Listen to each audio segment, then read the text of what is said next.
ஏன்னா நீங்க பாருங்க 9,00,000 ஏக்கர் வச்சிருக்காங்க. இந்தியாவிலேயே 3வது ஹையஸ்ட் வந்து நிறுவனம் இதுதான். ரயில்வேஸ், டிஃபென்ஸ்க்கு அப்புறம் இவங்க தான் ஜாஸ்தியா வச்சிருக்காங்கன்னு ஒரு வதந்திய பரப்புறாங்க. அதுக்கான எந்த டேட்டாவும் கிடையாது.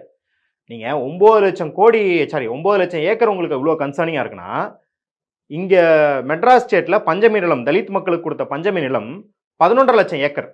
ஒரு ஸ்டேட்ல. இது எப்படி நாடு ஃபுல்லா சேர்த்து 9,00,000 ஒரே ஸ்டேட்ல 11,50,000. நீங்க உங்களுக்கு உண்மையிலேயே அக்கறை இருந்தது.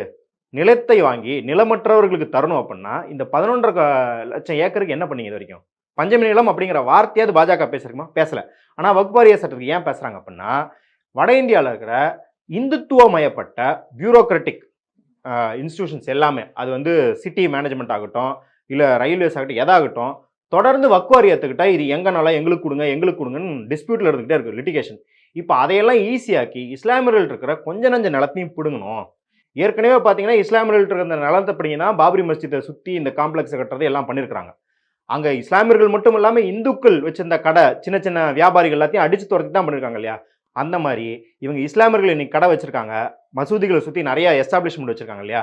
அதையெல்லாம் அடிச்சு நொறுக்கிட்டு, அதையெல்லாம் வாங்கி நம்ம ரியல் எஸ்டேட்டா டெவலப் பண்ணணும் அப்படிங்கிறது தான் இவங்களோட அஜெண்டாவா இருக்குது.